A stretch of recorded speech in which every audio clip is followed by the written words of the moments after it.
అందరికీ నమస్కారం అండి. నేను మీ Shastri. Trading marathon Telugu videos చూస్తున్నందుకు చాలా థ్యాంక్స్ అండి. నిన్నట్లాగే ఇవాళ కూడా నిఫ్టీలో మార్కెట్ క్లోజింగ్ టైంలో సడన్ గా 150 పాయింట్లు పెరగడం జరిగిందండి. అయితే నిన్న ఈ విధంగా వచ్చిన దానికి కారణం ఇవాళైతే క్లియర్ గా తెలుస్తుంది. అండ్ ఈ విషయం మీ అందరికీ ఖచ్చితంగా తెలియాలండి. ఎందుకంటే ఒక్కసారిగా నిఫ్టీలో గానీ లేదు అంటే సెన్సెక్స్ లో గానీ ఇలాంటి మార్పులు టెంపరీగా ట్రేడింగ్ చేసే వాళ్ళకి చాలా ఇబ్బందులు పెడతాయండి. ఆర్టిఫిషియల్ గా ప్రాఫిట్స్ కొంతమందికి వస్తే కొంతమంది అనవసరంగా డబ్బులు నష్టపోయే పరిస్థితులు కనిపిస్తున్నాయి. దీని గురించి చాలా క్లియర్ గా మాట్లాడాలి ఫస్ట్. సో ఇవాళ మార్కెట్ క్లోజింగ్ అయితే నిఫ్టీ 159 పాయింట్లు డౌన్ అయి 24,614 దగ్గర అయితే జరిగిందండి. కానీ మాక్సిమం టైం నిఫ్టీ ఇవాళ కంటిన్యూస్ గా కింద పడిపోతూనే కనిపించింది. 24,500 మార్క్ కిందన ట్రేడ్ అవుతూ కాస్త టెన్షన్ కూడా పెట్టింది. గ్లోబల్ గా అమెరికా మార్కెట్లు కానీ ఏషియా మార్కెట్లు కానీ పాజిటివ్ గా ఉన్న ఇవాళ మన మార్కెట్లు నెగిటివ్ గా ఉన్నాయి. ఇవాళ నా పోర్ట్ఫోలియో 0.5% నెగిటివ్ గా ఉందండి. మార్కెట్ బ్రెడ్త్ కూడా రోజంతా కాస్త పర్వాలేదు అనిపించిన మార్కెట్ క్లోజింగ్ టైంకి ఒక్కసారిగా మార్పు అయితే వచ్చింది. 1616 స్టాక్స్ నెగిటివ్ గా ఉంటే 1390 స్టాక్స్ మాత్రమే పాజిటివ్ గా ఉన్నాయి. సో మరి ఇవాళ మీ పోర్ట్ఫోలియో ఎలా ఉంది? మీ పోర్ట్ఫోలియో ఇవాళ బాగా పెరిగిన స్టాక్స్ ఏవి ఒకసారి ఖచ్చితంగా కామెంట్ సెక్షన్ లో చెప్పండి. సో ఫస్ట్ మనం రీసెంట్ గా సెబీ ఇంట్రడ్యూస్ చేసిన ఈ సిఏఎస్ విధానం ద్వారా కొంత అన్సర్టైనిటీ అయితే మార్కెట్ లో చూస్తున్నామండి. బ్రోకరేజ్ సంస్థలు రిటైల్ ఇన్వెస్టర్లకి క్లియర్ గా 3 లేదా 3-5 నిమిషాల కల్లా ఎగ్జిట్ అవ్వమని చెప్తున్నారు. ఎందుకంటే 3 తర్వాత లేదు 3-5 తర్వాత ప్రైస్ డిస్కవరీ అనేది ఇప్పటికీ ఇంకా అర్థం కాని సబ్జెక్ట్ గానే కనిపిస్తుందండి. అఫీషియల్ గా రెగ్యులర్ క్యాష్ ట్రేడింగ్ 3:15 వరకు ఉన్నా కూడా ఆక్షన్ అన్సర్టైనిటీ అవాయిడ్ చేయడానికి ప్రాక్టికల్ క్లోజింగ్ టైం ని 3 PM కి అయితే షిఫ్ట్ చేశారు. మనకి నిన్న కూడా ఫ్యూచర్స్ ప్రీమియం కంటే నిఫ్టీ క్యాష్ మనకి ప్రీమియం లో సెటిల్ అయిందండి. ఇండివిజువల్ స్టాక్స్ లో కూడా ఫ్యూచర్స్ తాలూకా ప్రీమియం కి క్యాష్ తాలూకా ఆక్షన్ ప్రైస్ కి చాలా డైవర్జెన్స్ అయితే కనిపించింది. ఇది అన్యూజువల్ గా ఉందట. సో క్యాష్ మార్కెట్ లో ఆక్షన్ జరుగుతున్నప్పుడు డెరివేటివ్స్ ట్రేడింగ్ 3:40 PM వరకు కంటిన్యూ అవుతోంది. దీంతో రెండు మార్కెట్స్ లో కూడా సెపరేట్ ప్రైస్ డిస్కవరీ జరుగుతోంది.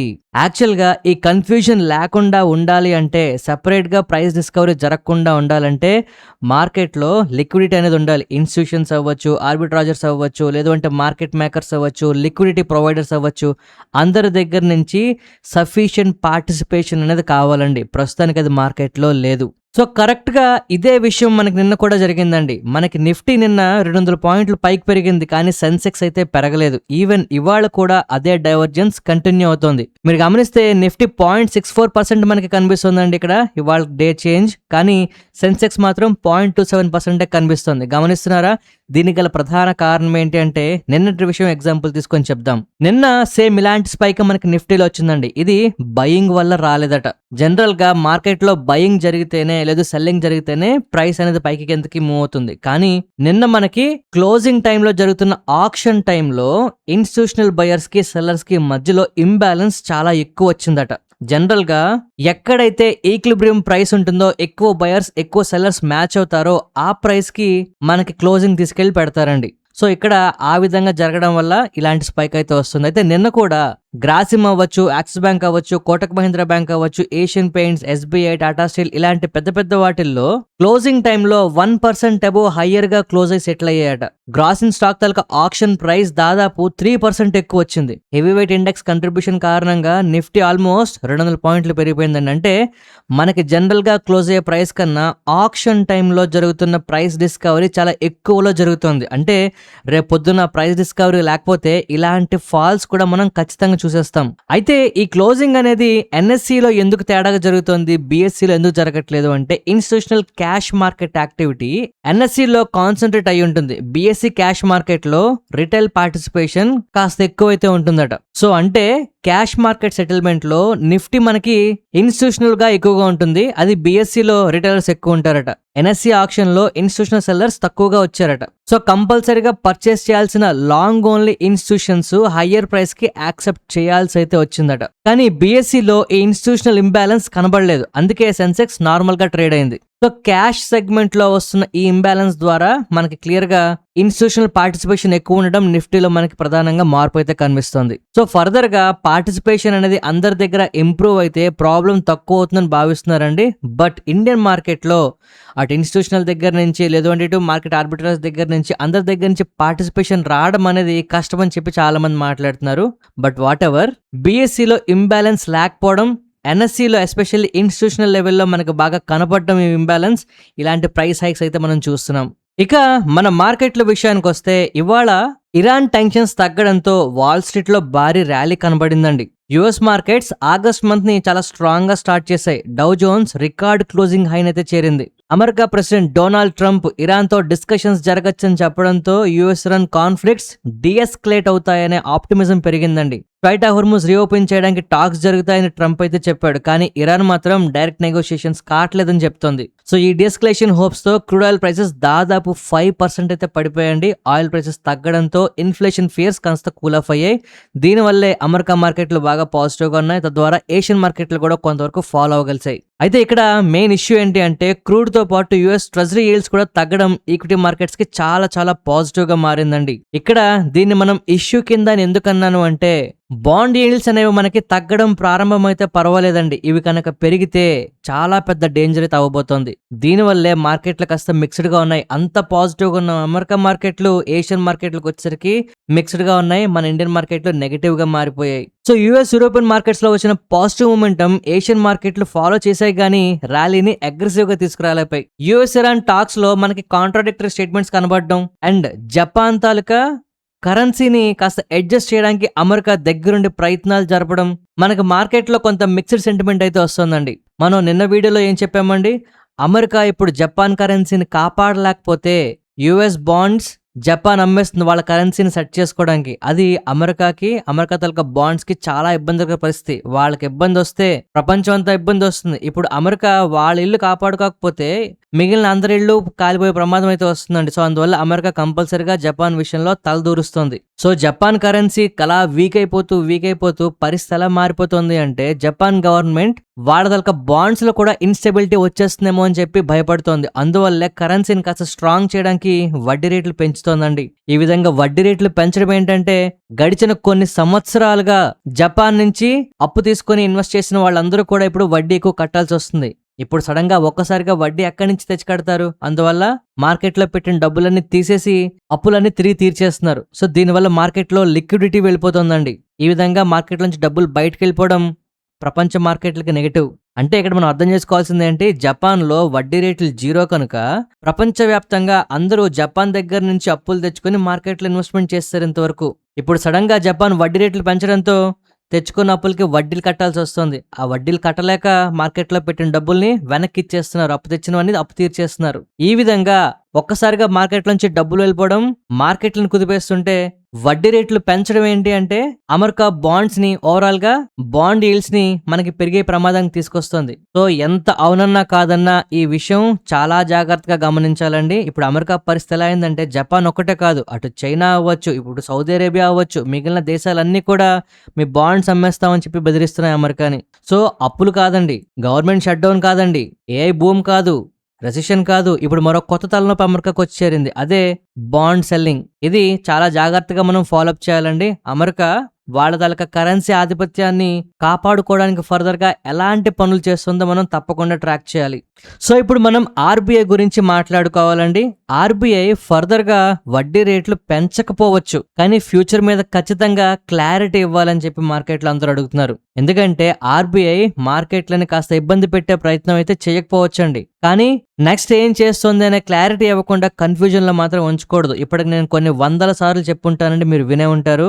మార్కెట్లకి క్లారిటీ ఉంటే పర్వాలేదు, అది పాజిటివ్ అయినా నెగిటివ్ అయినా, కానీ కన్ఫ్యూజన్ ఉంటే మాత్రం అసలు తట్టుకోలేదు. ప్రెసెంట్ ఎంపీసీ మీటింగ్ లో ఆర్బీఐ పాలసీ రేట్ అలాగే మానిటరీ స్టాన్స్ రెండింటిని అన్చేంజ్డ్ గా ఉంచుతుందండి. మార్కెట్ దీనిపై ఫుల్ ఎక్స్పెక్టేషన్స్ పెట్టేసుకుంది, ఇది మారదు అని చెప్పి. సో ఇమ్మీడియట్ డెసిషన్ పై క్లారిటీ ఉన్నా ఫర్దర్ గా ఆర్బీఐ ఏం చేస్తుందనే విషయంలో మ్యాసివ్ కన్ఫ్యూజన్ ఇంకా ఉందండి. వడ్డీ రేట్లు పెంచుతారా, తగ్గిస్తారా, అకామిడేటివ్ స్టాన్స్ తీసుకుంటారా, లేదు అంటే సపోర్ట్ చేస్తారా, ఏం చేస్తారా అనేది ఖచ్చితంగా తెలియాలి. ఎందుకంటే కొంతమంది ఎకనమిస్టులు ఏం చేస్తున్నారు అంటే అక్టోబర్ నుంచి హైక్స్ ఎక్స్పెక్ట్ చేస్తున్నారండి వడ్డీ రేట్లలో. కొందరైతే డిసెంబర్ నుంచి చేస్తున్నారు, లేదంటే కొంతమంది FY28 వరకు హైక్ అవసరం లేదని చెప్తున్నారు. బాండ్ మార్కెట్ కూడా ఈ సిగ్నల్స్ ని చాలా మిక్స్డ్ గా తీసుకుంటుందండి. 10-year గవర్నమెంట్ బాండ్ ఈల్డ్స్ ఒక నెలలో 10 basis points పైగా పెరిగాయి. ఇది ఇంపార్టెంట్ విషయం, ఎందుకంటే ఆర్బీఐ ఇన్ఫ్లేషన్ బట్టి బేస్ చేసుకొని డెసిషన్స్ తీసుకుంటుందండి. ఓ పక్క ఇరాన్ యుఎస్ కాన్ఫ్లిక్ట్ అవ్వచ్చు, మరో పక్క ఎల్నినో అవ్వచ్చు, మరో పక్క ఎక్స్పోర్ట్స్ తలక వీక్నెస్ అవ్వచ్చు, మళ్ళీ టారిఫ్లు అంటున్నారు ట్రంప్, సప్లై చైన్ డిస్రప్షన్స్, ఇవన్నీ కూడా ప్రెజర్ని అయితే పెంచుతాయండి. అంటే ఇప్పుడున్న ఎగ్జిస్టింగ్ ఇష్యూస్ అన్ని కూడా అడ్రస్ చేయాలి అంటే ప్రస్తుతానికి రేట్ హైక్ మేము చేయకపోయినా ఫ్యూచర్లో ఇన్ఫ్లేషన్ ని కంట్రోల్ చేయడానికి 2 to 6% మధ్యలో తీసుకురావడానికి ఖచ్చితంగా హైక్ చేస్తామని కానీ లేదు అంటే ఏం చేస్తారనే విషయాన్ని ఆర్బీఐ ఇప్పుడు మార్కెట్లకు చెప్పాలి. ఎందుకు చెప్పాలనేది చాలా ఇంపార్టెంట్ అండి. ఎందుకంటే మీరు బ్యాంక్ నిఫ్టీ కానీ ర్యాలీని పూర్తిగా అబ్జర్వ్ చేస్తే మ్యాచ్ అవ్వట్లేదు.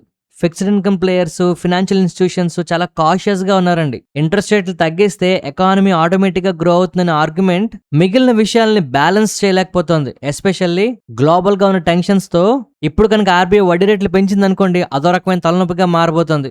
ల్యాండ్, లేబర్ కాస్ట్లు పెరిగిపోతున్నాయండి, ప్రొడక్షన్ ఏమో స్లో అయిపోతుంది. ఇప్పుడు ఇటువంటి టైముల్లో వడ్డీ రేట్లు తగ్గించడం అనేది కరెక్ట్ కాదనేలాగా కొంతమంది మాట్లాడుతున్నారు. ఇంట్రెస్ట్ రేట్లు పెంచితే ఫిక్స్డ్ డిపాజిట్ చేసే వాళ్ళకి రిటర్న్స్ వస్తాయేమో గానీ మార్కెట్లని లేదు అంటే ఎకానమీని రన్ చేసే ఇన్వెస్టర్లకి, ఫైనాన్షియల్ ఇన్స్టిట్యూషన్స్ కి సిగ్నిఫికెంట్ గా దెబ్బ అయితే అయిపోతుందని చెప్తున్నారు. అండ్ మరోపక్క ఇండియాకి ఇప్పుడు చాలా ఫండ్స్ అవసరం అండి. గవర్నమెంట్ కి డబ్బులు అవసరమైనప్పుడు అట్రాక్టివ్ బాండ్ డీల్స్ ఇవ్వకపోతే ఎవరు కూడా బాండ్స్ లో డబ్బులు పెట్టరు. ఇది ఎంటైర్ ఇండియాకే లిక్విడిటీ షాక్ ని తీసుకురావచ్చని చెప్పి బెదిరిస్తున్నారు. సో ఆర్బీఐ ఇప్పుడు గ్రోత్, ఇన్ఫ్లేషన్ మధ్యన ఎస్పెషల్లీ లిక్విడిటీ కోసం చాలా బ్యాలెన్స్ అయితే మెయింటైన్ చేయాలండి. సో ఆర్బీఐ కూడా యుఎస్ తాలూకా ఫెడరల్ రిజర్వ్ వడ్డీ రేట్లు పెంచిన తర్వాతే మన వాళ్ళు కూడా హైక్స్ ఇస్తారని చెప్పి ఎక్స్పెక్ట్ చేస్తున్నారు. అండ్ ఈ టైంలో మనకన్నా ముందు అమెరికా మార్కెట్లో వడ్డీ రేట్లు పెరిగితే ఇండియాకి, అమెరికాకి మధ్యలో ఉన్న ఈ వడ్డీ రేట్ల వ్యత్యాసం వరకు కొంతవరకు తగ్గి మనకది కాస్త పాజిటివ్ గా మారొచ్చండి. సో రేట్ హైక్స్ అనేవి ఈక్విటీస్ కి షార్ట్ టర్మ్ లో నెగిటివ్ అవ్వచ్చు, కానీ వెస్ట్రన్ మార్కెట్ లో ఉన్న పరిస్థితితో పోల్చుకుంటే ఇండియా రేట్లు తక్కువగా ఉంటే ఫారిన్ క్యారీ ఇన్ఫ్లోకి బిగ్గెస్ట్ రిస్క్ అయితే ఏర్పడుతుందండి. దీన్ని మనం జాగ్రత్తగా ఫాలోఅప్ చేసుకోవాలి. ఇక దేశం మొత్తం కొంతవరకు ఎఫెక్ట్ అయ్యే ఒక విషయం అండి, యూపీఐ పాలసీది మనకి కొత్తగా ఒకటి అమలవుతోంది. యూపీఐ పై ఎండిఆర్ కి లీగల్ డోర్ మన గవర్నమెంట్ అయితే ఇప్పుడు ఓపెన్ చేస్తుంది. ఫినాన్స్ మినిస్ట్రీ దగ్గర నుంచి ఒక బిల్ అయితే ఇంట్రడ్యూస్ అయిందండి. దీంట్లో యూపీఐ అలాగే డిజిటల్ పేమెంట్స్ మీద ఎండిఆర్ ని ఎనేబుల్ చేస్తున్నారు. Payment and settlement system act 2007 ను అమెండ్మెంట్ చేయడానికి ఫినాన్స్ మినిస్ట్రీ పార్లమెంట్ లో బిల్ అయితే ఇంట్రడ్యూస్ చేసింది. అంటే యూపీఐతో సహా 1 or more electronic payment modes పై మర్చెంట్ డిస్కౌంట్ రేట్ ఎండిఆర్ ని విధించే పవర్ ని గవర్నమెంట్ కి అయితే ఇస్తుంది. అయితే ఈ బిల్ తో యూపీఐ మీద వెంటనే ఛార్జ్ అయితే రావడం లేదు. ఫ్యూచర్ లో ఏ పేమెంట్ మోడ్ ఫ్రీగా ఉండాలి, దేనిపై ఎండిఆర్ ఉండాలనేది డిసైడ్ చేసే ఫ్లెక్సిబిలిటీ మాత్రమే ఇస్తుందండి. లార్జ్ మర్చెంట్స్ కి చేసే 2000 పైబడిన ట్రాన్సాక్షన్స్ పై 0.5% కంటే తక్కువ ఎండిఆర్ చేస్తున్నట్లు గతంలో రిపోర్ట్స్ వచ్చాయి. అది ఇంకా ఇప్పటికీ ఫైనల్ పాలసీ కాలేదు. బట్ ఎండిఆర్ అనేది డిజిటల్ ట్రాన్సాక్షన్ ప్రాసెస్ చేసినందుకు మర్చెంట్, బ్యాంకు లేదా పేమెంట్ ప్రొవైడర్స్ చెల్లించే ఫీజు అండి. జాన్వరి 2020 నుంచి యూపీఐ మీద 0 ఎండిఆర్ పాలసీలో ఉంది. ఇది యూపీఐ తలక అడాప్షన్ భారీగా పెరగడానికి ఉపయోగపడింది. కానీ ఇండియా తలక డిజిటల్ ట్రాన్సాక్షన్స్ లో అప్రాక్సిమేట్లీ 88% యూపీఐ ద్వారా జరుగుతున్నాయి. ఇప్పుడు ప్రతి నెల 23 బిలియన్స్ కి పైగా ట్రాన్సాక్షన్స్, 30 లక్షల కోట్లకు పైగా వాల్యూ అయితే మనకి ప్రాసెస్ అవుతుంది. ఇప్పుడు 0 ఎండిఆర్ కారణంగా యూపీఐ ఎకోసిస్టమ్ చాలా బాగుందండి. కాకపోతే ఇది ఫినాన్షియల్ గా అన్స్టేబుల్ అయితే అవుతుందట. యూపీఐ ఎకోసిస్టమ్ అంతా కూడా ఇబ్బంది పడుతుందట. సో దీనివల్ల పార్లమెంటరీ కమిటీ ఏం చేస్తుందో ఒక వార్నింగ్ ఇచ్చింది. అండ్ గవర్నమెంట్ కూడా గత ఫినాన్షియల్ ఇయర్ కి యూపీఐ సబ్సిడీ అయితే డిస్బర్స్ చేయలేదట. సో దీనివల్ల ఫర్దర్ గా ఎంత వారం వీలేదు అంత వారం ఈ ఎండిఆర్ ఇంట్రడ్యూస్ చేస్తారేమో అని చెప్పి భయాలు పెరుగుతున్నాయండి. ప్రస్తుతానికి బిల్లు మాత్రమే మనకు పాస్ అయింది. దీనివల్ల ఎటువంటి ట్రాన్సాక్షన్స్ ఫ్రీగా ఉంచాలి, ఎటువంటి ట్రాన్సాక్షన్స్ మీద ఎండిఆర్ అనేది వేస్తారనేది గవర్నమెంట్ ఇక డిసైడ్ చేయడానికి అయితే అధికారం వస్తుంది.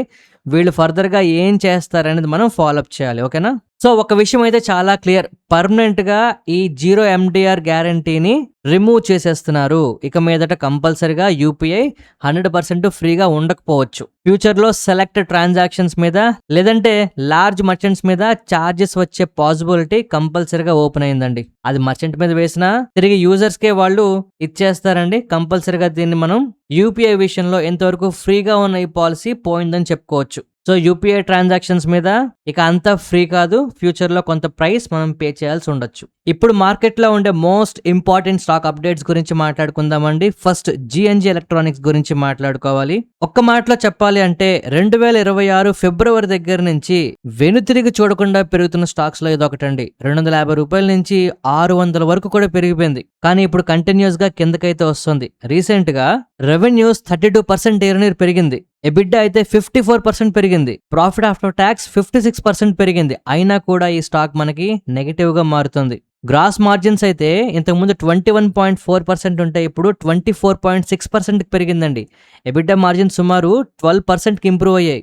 Better procurement, better pricing power, product mix ఇవన్నీ కూడా సపోర్ట్గా ఉన్నా కూడా మార్కెట్లు ఎందుకో దీన్ని కిందకి తెస్తున్నాయి. అయితే వీళ్ళు ఏం చేస్తారు అంటే సెకండ్ హ్యాండ్ వస్తువులు అమ్ముతుంటారండి. అరే సెకండ్ హ్యాండ్ అమ్ముకునే వస్తువులకి ఇంత డిమాండా, ఈ స్టాక్ ఇంతలా పెరిగిపోవడం అని చెప్పి తెలియని వాళ్ళు అడుగుతుంటారు. ప్రాబ్లం ఏంటంటే ప్రపంచవ్యాప్తంగా మెమరీ చిప్ ప్రైసులు పెరిగిపోవడం, ర్యామ్ ప్రైసులు పెరిగిపోవడం, హార్డ్ డిస్క్ ప్రైసులు పెరిగిపోవడం మనం చూస్తున్నామండి. 2000 రూపాయలకు వచ్చే ర్యామ్ ఇప్పుడు 6000, 8000, 10,000 పలుకుతుంది. సో ఇలాంటి టైముల్లో కొత్త వాటి మీద ఇన్వెస్ట్మెంట్ చేసే కన్నా సెకండ్ హ్యాండ్ ల్యాప్టాప్స్ లేదు అంటే ఓవరాల్ గా రీఫర్బిష్డ్ సర్వీసెస్ ప్రొవైడ్ చేస్తున్న ఇలాంటి కంపెనీస్ కి, ప్రొడక్ట్స్ కి చాలా డిమాండ్ అయితే పెరిగిపోయిందండి. ఈ డిమాండ్ కారణంగానే ఈ కంపెనీ చాలా స్పీడ్ గా గ్రోత్ అవుతుంది. వీళ్ళకి ఇండియా వైడ్ నెట్వర్క్ కూడా చాలా బాగా పెంచుకుంటున్నారండి. రెడింగ్టన్ అవ్వచ్చు, ఇన్గ్రామ్ అవ్వచ్చు, సూపర్ట్రాన్ అవ్వచ్చు, వీళ్ళందరితో పార్ట్నర్షిప్స్ ద్వారా నెట్వర్క్ చాలా బాగా ఎక్స్పాండ్ అవుతుంది. గ్లోబల్ ఎక్స్పాన్షన్ ఆపర్చునిటీ కూడా వీళ్ళకి స్ట్రాంగ్గా కనిపిస్తుందండి. ఇండియాలోనే కాదు, ప్రపంచవ్యాప్తంగా కూడా వీళ్ళ బిజినెస్ని ఎక్స్పాండ్ చేయబోతున్నారు. కానీ ఎక్కడికి వెళ్ళాలన్నా ఫస్ట్ వీళ్ళు పెట్టుబడి పెట్టాల్సి ఉంటుందండి. ఇన్వెంటరీ అబ్సల్సెన్స్ అనేది, వర్కింగ్ క్యాపిటల్ రిక్వైర్మెంట్ అనేది మెయిన్ రిస్క్లు వీళ్ళకి. సో కొంత కరెక్షన్ ఖచ్చితంగా చూస్తాం. అండ్ ఆ తర్వాత గ్రోత్ కూడా ఈ మెమరీ చిప్స్ ప్రైసులు తగ్గే వరకు కూడా దీనికి గ్రోత్ ఉంటుందండి. మనందరికీ తెలుసు, శాండిస్క్ అవ్వచ్చు, లేదు అంటే మెమరీ చిప్స్ తయారు చేస్తున్న ప్రతి కంపెనీ చాలా హై డిమాండ్లో వెళ్తుంది. ఆ డిమాండ్ ఎక్కువ కాలం ఉండదండి, ఇవి సిక్లికల్గా ఉంటాయి. సో ఈ కంపెనీలో ఇన్వెస్ట్మెంట్ చేసే వాళ్ళైతే, చేద్దామనుకున్న వాళ్ళైనా ఎవరైనా సరే కొంచెం జాగ్రత్తగా ఉండాలండి. లిమిటెడ్ రిస్క్తో, ఖచ్చితమైన స్టాప్ లాస్తో ఫాలో అవ్వాలి. ఆపర్చునిటీ అయితే చాలా క్రియేట్ అవుతుందండి, బట్ ఆ ఆపర్చునిటీ ఒక ఆర్టిఫిషియల్ డిమాండ్ మీద డిపెండ్ అవుతుంది. కొంచెం జాగ్రత్తగా ఉండాలి. నెక్స్ట్ మనం జియో ఫైనాన్షియల్ సర్వీసెస్ గురించి మాట్లాడుకోవాలండి. జియో బ్లాక్ రాక్ వాళ్ళు తన ఫస్ట్ నిఫ్టీ 50 ETF అయితే లాంచ్ చేశారండి. ఈ NFO ఆగస్ట్ 4th అంటే ఇవాళ ఓపెన్ అవుతుంది, ఆగస్ట్ 11th అయితే క్లోజ్ అవుతుంది. ఫండ్ నిఫ్టీ 50లోని ఇండియా తలక 50 లార్జెస్ట్ లిస్టెడ్ కంపెనీస్ లో పర్ఫార్మెన్స్ ని ట్రాక్ చేస్తుంది. నిఫ్టీ 50 ఇండెక్స్ ని మార్చ్ 2026 నాటికి ఇండియా టోటల్ మార్కెట్ క్యాపిటల్ తో సుమారు 53.73% రిప్రజెంట్ చేస్తుందండి. అంటే డైరెక్ట్ గా మీరు ఈ ఫండ్ లో ఇన్వెస్ట్మెంట్ చేస్తే నిఫ్టీ 50 ఎలా పెరుగుతుందో దీంట్లో కూడా సిమిలర్ కైండ్ ఆఫ్ రిటర్న్స్ మనం ఎక్స్పెక్ట్ చేయొచ్చు. సో కొంతవరకు ఎంతో కొంత రెవెన్యూస్ క్రియేట్ చేయడానికి అవకాశం ఉంది కనుక జియో ఫైనాన్షియల్ సర్వీసెస్ కి ఇది కాస్త పాజిటివ్ విషయం మనం చెప్పుకోవచ్చు. నెక్స్ట్ మనం KA ఇండస్ట్రీస్ గురించి మాట్లాడుకోవాలండి. ఇవాళ 10% దగ్గరగా పెరిగింది. కారణం ఏంటి అంటే స్ట్రాంగ్ Q1 రిజల్ట్స్ అండి. 40% ప్రాఫిట్ గ్రోత్ కనబడింది. 700 కోట్ల ఎక్స్పాన్షన్ కూడా వీళ్ళు అనౌన్స్ చేశారు. సో ఇవాళ వస్తున్న ఈ న్యూస్ KA ఇండస్ట్రీస్ కి చాలా చాలా పాజిటివ్ విషయం అండి. ఖచ్చితంగా బజ్ కూడా క్రియేట్ అవుతుంది, జాగ్రత్తగా గమనించండి. నెక్స్ట్ మనం యాథర్ ఎనర్జీ గురించి మాట్లాడుకోవాలండి. ఇంట్రాడే సెషన్స్ లో 16% పెరిగి క్లోజింగ్ టైం కి 13% దగ్గరగా క్లోజ్ అయింది, 14% దగ్గరగా. రీసెంట్ గా వచ్చిన రిజల్ట్స్ తర్వాత యాథర్ ఎనర్జీ స్టాక్ ఈ విధంగా రెస్పాండ్ అవుతుందండి. నెట్ లాసెస్ ప్రీవియస్ ఇయర్ తో కంపేర్ చేసుకుంటే 178 కోట్ల నుంచి 51 కోట్లకైతే తగ్గిందండి. రెవెన్యూస్ 89% పెరిగి 645 కోట్లు ప్రకటించారు లాస్ట్ ఇయర్. ఇప్పుడు అది 1217 కోట్లు అయితే ప్రకటించారు. ఆపరేటింగ్ లాస్ 134 కోట్లుంటే అది 33 కోట్లకు తగ్గిందండి. మార్కెట్లో ఉండే పెద్ద పెద్ద సంస్థలు అందరూ కూడా దీనికి 1600, 1700 షార్ట్ టర్మ్ టార్గెట్లు అయితే ఇస్తున్నారండి. మార్జిన్ ఇంప్రూవ్మెంట్ అవ్వడం, వాల్యూమ్ గ్రోత్ అవ్వడం ఇవన్నీ కూడా హైలైట్ చేస్తున్నారు వాళ్ళు. అండ్ ఇక్కడ అందరూ కూడా ఫర్దర్ గా దీని మీద ఎక్కువ మాట్లాడడానికి, టార్గెట్లు పెంచడం గల కారణం ఏంటి అంటే కెపాసిటీ కన్స్ట్రెయింట్ బిగ్గర్ ఇష్యూగా మారుతుందంటే డిమాండ్ కనిపిస్తుంది కానీ ప్రొడక్షన్ సరిపోవట్లేదు అనమాట. అంటే bookings around 50,000 units per month ఉంటే దాని తగ్గ ప్రొడక్షన్ వీళ్ళు రెడీ చేయడం కాస్త ఇబ్బంది పడుతున్నారు. అందువల్ల ఫేజ్ 2 ఎక్స్పాన్షన్ యాక్సలరేట్ అవ్వచ్చు అని చెప్పి మేనేజ్మెంట్ వాళ్ళైతే చెప్తున్నారండి. ఇది కంపెనీకి పాజిటివ్ విషయం. మీకు గుర్తుంటే ఇది మనం షేర్ చేసిన 15 గ్రోత్ స్టాక్స్ లిస్ట్ లో అయితే ఉందండి. రీసెంట్ గా మనం షేర్ చేసిన స్టాక్స్ లో పర్ఫార్మెన్స్ ఎలా ఉందో ఒకసారి ట్రాక్ చేసి చెప్పండి. నెక్స్ట్ మనం గెయిల్ గురించి మాట్లాడుకోవాలండి. గెయిల్ తలక adjusted EBITDA quarter on quarter 250% పెరిగిందండి. ఇది ఎక్స్పెక్టేషన్స్ కన్నా 156% ఎక్కువ. Gas transmission volume 3% quarter on quarter పెరిగి చాలా చాలా పాజిటివ్ గా అయితే నమోదైందండి. మేనేజ్మెంట్ వాళ్ళు FY27 తలక గైడెన్స్ ని 115 to 119 నుంచి ఇంచుమించుగా 123 అయితే రైజ్ చేయడం జరిగింది. గ్యాస్ ట్రేడింగ్ గెయిన్ తో స్ట్రాంగ్ Q1 అయితే వచ్చిందండి. కాకపోతే వన్ ఆఫ్ బెనిఫిట్ అయితే ఇక్కడ కనిపిస్తుంది. సో ఈ వన్ ఆఫ్ బెనిఫిట్ వల్ల వస్తున్న ఈ పాజిటివ్ మొమెంటం ఫుల్ ఫ్లెడ్జ్డ్ గా మనకి కంటిన్యూ అవ్వదని మనం అర్థం చేసుకోవాలి. But what ever it is, ప్రస్తుతం జరుగుతున్న పరిస్థితులు ఏంటి అంటే వీటికి కొంతవరకు ఫేవరబుల్ గా ఉండొచ్చండి. ప్రైస్ యాక్షన్ కాస్త దగ్గరగా ట్రాక్ చేయండి. నెక్స్ట్ డేటా సెంటర్ స్టాక్స్ గురించి మాట్లాడుకోవాలండి. అనంతరాజ్ అవ్వచ్చు, ఏ స్టాక్ అయినా అవ్వచ్చు, నేను చెప్పేది ఒకసారి జాగ్రత్తగా వినండి. మార్కెట్ ఓవరాల్ గా 2030 నాటికి 6 నుంచి 8 గిగావాట్ డేటా సెంటర్ కెపాసిటీని ఎక్స్పెక్ట్ చేస్తుందండి. కానీ axis capital realistic operational estimate ని మాత్రం అరౌండ్ 3 గిగావాట్ గా మాత్రమే చూస్తుంది. Current installed capacity approximately 1.3 to 1.4 మాత్రమే కనిపిస్తుంది. అనౌన్స్డ్ ప్రాజెక్టులు అన్నీ ఈవెన్చువల్లీ కంప్లీట్ అయితే 2035 నాటికి గానీ 7 to 8 గిగావాట్ రీచ్ అవ్వడానికి మనకి టైం పడుతోంది. అదాని, కానెక్స్ కానీ, కంట్రోలెస్, జియో వంటి operators announced pipe lines large గా ఉన్నా కూడా నార్మల్ 3 to 4 year ఎగ్జిక్యూషన్ సైకిల్లో దాదాపు 40% మాత్రమే ఆపరేషనల్ కావచ్చని రిపోర్ట్ చెప్తోందండి. అంటే ఇక్కడ మనం అర్థం చేసుకోవాల్సింది ఏంటి, డేటా సెంటర్ బూమ్ ఇండియాలో నిజమైనదే, కానీ అనుకున్న దానికన్నా స్లోగా వెళ్తోంది. బాటిల్ నెక్ అంటారండి. అంటే ఎగ్జిక్యూషన్లో ఏదో ఒక దగ్గర ఒక ఇబ్బంది అయితే ఉంది. ఆల్మోస్ట్ ఎంటైర్ ఇండస్ట్రీ దానివల్ల స్లో డౌన్ అవుతోంది. ఫండింగ్ కన్నా ఎగ్జిక్యూషన్ బిగ్గెస్ట్ ప్రాబ్లం అట. డేటా సెంటర్ కావాల్సిన జనరేటర్స్ కి 2 year వెయిటింగ్ పీరియడ్ అయితే ఉంది. పవర్ కనెక్టివిటీకి అరౌండ్ 18 months వరకు. ట్రాన్స్ఫార్మర్ షార్టేజెస్ అయితే కనిపిస్తున్నాయట. ఎక్స్పెన్సివ్ అర్బన్ ల్యాండ్ ఇంకా పెద్ద ప్రాబ్లంగా ఉందట. కాంప్లెక్స్ వెర్టికల్ కన్స్ట్రక్షన్స్ చాలా డిలేస్ అయితే క్రియేట్ చేస్తున్నాయట. సో ఇక్కడ నేను చెప్తున్న ఒక్క పాయింట్ గమనించండి, డేటా సెంటర్ల బూమ్ నిజమే. ఆ బూమ్ కొన్ని ప్రాబ్లమ్స్ వల్ల స్లో డౌన్ అవుతుంది. అంటే ఫస్ట్ ఆ ప్రాబ్లమ్స్ సాల్వ్ అయితే గానీ డేటా సెంటర్స్ మనకి పెరగవు. ఆ ప్రాబ్లమ్స్ ఏంటండి, జనరేటర్స్. మనం షేర్ చేసిన 15 గ్రోత్ స్టాక్స్ లో ఈ జనరేటర్ కి సంబంధించిన స్టాక్ కూడా ఉందండి, చూడండి కావాలంటే. పవర్ కనెక్టివిటీ, కేబుల్స్, వైర్స్ ఇవి కూడా మనం కవర్ చేసాం. ట్రాన్స్ఫార్మర్స్ మీరు గమనిస్తే ఇప్పుడు నేను చెప్పిన ఈ 3-4 సెక్టార్లో మనకి ఫస్ట్ ట్రమండస్ గ్రోత్ వస్తే తప్పితే ఫర్దర్ గా మనకి డేటా సెంటర్ కూడా గ్రోత్ సపోర్ట్ చెయ్యదు. ఇక్కడ ఈ పాయింట్ మీకు చాలా బాగా అర్థమై ఉంటుందని అనుకుంటున్నానండి.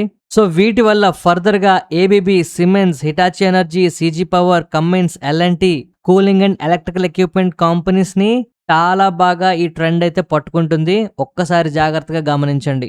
నెక్స్ట్ మనం ఎంటార్ టెక్నాలజీస్ గురించి మళ్ళీ మాట్లాడాలండి. ఒక్కరోజు నెగిటివ్ న్యూస్ రావడంతో చాలా మంది భయపడిపోయారు. కానీ గుర్తుందా మనం ఏం చెప్పామో, స్టాప్ లాసులతో మెయింటైన్ అయితే ప్రశాంతంగా ఉంటామండి. అనుకున్నట్టే రిజల్ట్స్ బాగా వచ్చాయి. ఈ కంపెనీకి ఏ కంపెనీ రిజల్ట్స్ వస్తున్నాయో ఆ కంపెనీ రిజల్ట్స్ బాగున్నాయి. ఫ్యూచర్ గ్రోత్ గైడెన్స్ బాగుంది, అన్ని బాగున్నాయండి. ఇది మళ్ళీ అప్పర్ సర్క్యూట్లు కొడుతుంది కంటిన్యూస్ గా. అండ్ ఇప్పటికీ చెప్తున్నా, ఈ స్టాక్ పరిస్థితి ఫర్దర్ గా పెరిగినా తగ్గినా మనం మాత్రం స్టాప్ లాసులతో కంపల్సరిగా ఉండాలి. నెక్స్ట్ మనం కిమ్స్ గురించి మాట్లాడుకోవాలండి. ఇవాళ ఈ స్టాక్ కాస్త నెగటివ్ గా ట్రేడ్ అవుతోంది. కారణం ఏంటంటే వీళ్ళ నెట్ ప్రాఫిట్స్ 47% డిక్లైన్ అయిపోయాట. అయితే దీని గల ప్రధాన కారణం కొత్త హాస్పిటల్స్ ని ఓపెన్ చేసి రన్ చేయడానికి ఇనీషియల్ గా కాస్ట్ అనేది చాలా ఎక్కువ ఉందని, దీనివల్ల ఆపరేటింగ్ మార్జిన్స్ తగ్గిపోయాయని చెప్పి వీళ్ళు మాట్లాడుతున్నారండి. బట్ రెవెన్యూస్ మాత్రం 35% పెరిగాయి. అంటే ఈ కంపెనీలో వచ్చే ఈ ఫాల్ మాత్రం ప్రస్తుతానికి మనకి ఆపర్చునిటీ కింద మనం కన్సిడర్ చేయాలి. కానీ ఇలాంటి స్టాక్స్ లో జనరల్ గా బిజినెస్ అయితే బాగా కనిపిస్తుంది, కానీ వాల్యుయేషన్స్ చూడండి, స్టాక్ పోయి 160 దగ్గర కనిపిస్తుందండి. సో అందువల్ల ఈ ఫాల్ అనేది ఇంకొంచెం ఇంటెన్సివ్ అయితేనే మనకు ఆపర్చునిటీస్ ఇంకా స్ట్రాంగ్ గా మారుతాయండి. నెక్స్ట్ మనం రెస్టారెంట్ బ్రాండ్స్ ఏషియా గురించి మాట్లాడుకోవాలి. ఇవాళ ఈ స్టాక్ 20% అప్పర్ సర్క్యూట్ కొట్టిందండి. కారణం ఏంటంటే వీళ్ళ రీసెంట్ రెవెన్యూస్ 17% ఇయర్ పెరగడమే కాదు, నెట్ లాసెస్ కూడా కంటిన్యూస్ గా మనకి కాంట్రాక్ట్ అయితే అవుతున్నాయండి. ఓవరాల్ గా 32.4% అయితే తగ్గడం జరిగింది. సో ఇప్పుడు ఈ కంపెనీ ప్రైస్ యాక్షన్ చాలా అట్రాక్టివ్ గా మారుతుందండి. ఖచ్చితంగా దీన్ని ఇక్కడ నుంచి ట్రాక్ చేయాలి మనం. నెక్స్ట్ మనం ఎల్ఐసి గురించి మాట్లాడుకోవాలండి. ఈ company main promoter government of India 6.5% stake selling అయితే అప్రూవల్ అయితే ఇచ్చారండి. అండ్ ప్రైస్ కూడా 382 రూపాయలు అయితే పెడుతున్నారు. అంటే ఎగ్జిస్టింగ్ ట్రేడ్ అవుతున్న ప్రైస్ కి కూడా ఇంకా తక్కువ ఉంది. ఇవాళ అప్పుడే 8% దగ్గరగా పడింది. 390 దగ్గర ట్రేడ్ అవుతుంటే సెల్లింగ్ ప్రైస్ ఇంకా 382 దగ్గర ఉంది. అంటే ఇంకా కింద పడిన ఆశ్చర్యపోవాల్సిన అవసరం లేదు. నెక్స్ట్ మనం సీజీ పవర్ గురించి మాట్లాడుకోవాలండి. ఒక్కసారి ఈ కంపెనీ స్టాక్ ఓపెన్ చేసి డైలీ చార్ట్ గమనించండి. ప్రైస్ యాక్షన్ లో ఫర్దర్ గా వచ్చే మార్పుల్ని మీరు ముందే గమనించండి. రీసెంట్ గా ఫామ్ అయిన లోస్ అవ్వచ్చు, లేదు అంటే ప్రీవియస్ హైస్ అవ్వచ్చు, రెండు కూడా చాలా ఇంపార్టెంట్ జోన్ అండి. దీని ప్రైస్ యాక్షన్ ఖచ్చితంగా మీరు ట్రాక్ చేయండి. నెక్స్ట్ మనం యాంబర్ ఎంటర్ప్రైజెస్ గురించి మాట్లాడుకోవాలండి. వీళ్ళ నోయిడా ఫ్యాక్టరీలో మనకు ఫైర్ యాక్సిడెంట్ అయితే అవడం జరిగింది. దీనివల్ల ఆపరేషన్స్ కొంతవరకు ఎఫెక్ట్ అవుతాయని చెప్పి న్యూస్ ఉన్నా ఎంతవరకు అనేది ఇంకా పూర్తిగా తెలియలేదు. అండ్ ఓవరాల్ గా ఈ సెక్టార్ గురించి కూడా ఒకసారి మాట్లాడాలండి. ఎలక్ట్రానిక్ మ్యానుఫ్యాక్చరింగ్స్కి ట్యాక్స్ బెనిఫిట్ అనేది FY41 వరకు ఎక్స్టెండ్ చేసే ప్రపోజల్ ఒకటి గవర్నమెంట్ అయితే తీసుకొస్తుంది, అది కూడా ఫారెన్ కంపెనీస్ కండి. అండ్ ఈ benefit mobile phones, laptops, tablets, servers, related sub assemblies, wearables, accessories అన్నిటికీ అయితే మ్యానుఫ్యాక్చరింగ్ అయితే వస్తుంది. దీనివల్ల కొంతవరకు మన ఈఎంఎస్ స్టాక్స్ కాస్త ఇబ్బంది పడడానికి అవకాశం ఉండొచ్చండి, ఒకసారి గమనించండి. నెక్స్ట్ మనం టెక్స్మాకో రైల్ గురించి మాట్లాడుకోవాలండి.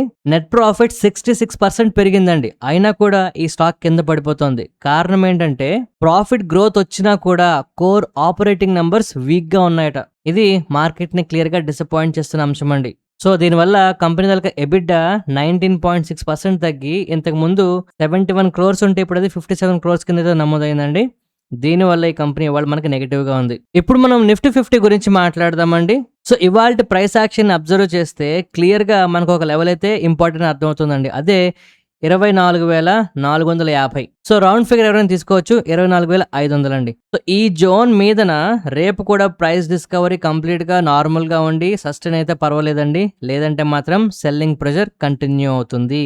ఇక్కడ ప్రస్తుతానికైతే యుఎస్ దగ్గర నుంచి ఎటువంటి ప్రాబ్లం లేకపోయినా ట్రంప్ మాత్రం ఫైనల్ ఆపర్చునిటీ అని, లేదు అంటే ఇదే లాస్ట్ ఛాన్స్ అని, ఇరాన్ ఒప్పుకుంటోందని రకరకాలుగా ఏదో విధంగా ఓ పక్క భయపెడుతూ ఓ పక్క అబద్ధాలు చెప్తూ ఎలాగోలాగా మార్కెట్ని కాస్త పైకి లేపే ప్రయత్నం చేస్తున్నాడండి. దీనికి గల ప్రధాన కారణం ఏంటి? సౌదీ అరేబియా క్లియర్గా వార్నింగ్ ఇచ్చింది, మీరు కనుక ఇరాన్ మీద అటాక్ చేశారా, ఇరాన్ మా మీద అటాక్ చేస్తుంది, మమ్మల్ని మేము కాపాడుకోవడానికి ఎట్టి పరిస్థితుల్లోనూ క్లియర్గా యుఎస్ బాండ్స్ అన్ని కూడా మేము అమ్మేస్తామని. సో ఈ వార్నింగ్ మనల్ని కాపాడుతుందండి. ట్రంప్ బయటికి ప్రగల్భాలు పలుకుతున్నా వెనకాల జరుగుతున్న తతంగం ఇది. దీంతో పాటు జపాన్లో కూడా కరెన్సీని వాళ్ళు కాపాడుకోవడానికి వడ్డీ రేట్లు పెంచుతూ యుఎస్ బాండ్స్ ని అమ్మడానికి అయితే ప్రయత్నం చేస్తారు. దాన్ని కాపాడడానికి కూడా అమెరికా దగ్గరుండి జపాన్ కరెన్సీని ఏదో ఒకలా ఆదుకోవడానికి ప్రయత్నాలు అయితే చేస్తుంది. వాట్ ఎవర్ ఇట్ ఈస్, ఈ రెండు విషయాలు మాత్రం మనం కాస్త జాగ్రత్తగా పరిశీలించాలండి. ఇవి మన కంట్రోల్లో లేనివి. ఏ రోజు రాత్రి ఏ న్యూస్ వస్తుందో మనం చెప్పలేం కనుక లెవెల్ బేస్డ్ ట్రేడింగ్ అనేది మీరు ప్లాన్ చేసుకోండి ఫర్దర్ గా. ప్రస్తుతానికైతే 24,500 అనేది మోస్ట్ ఇంపార్టెంట్ లెవెల్. ఈ వీడియో నచ్చితే తప్పకుండా లైక్ చేయండి. ఎవరికైనా ఉపయోగపడుతుందంటే మీ ఫ్రెండ్స్ కొలీగ్స్ అందరికీ షేర్ చేసి మన వీడియోస్తో మరింత ముందుకు చేరువేలాగా హెల్ప్ చేయండి. ఈ హెల్ప్ చేస్తారని ఆశిస్తూ మరొక మంచి వీడియోతో కలుద్దామండి. ధన్యవాదాలు.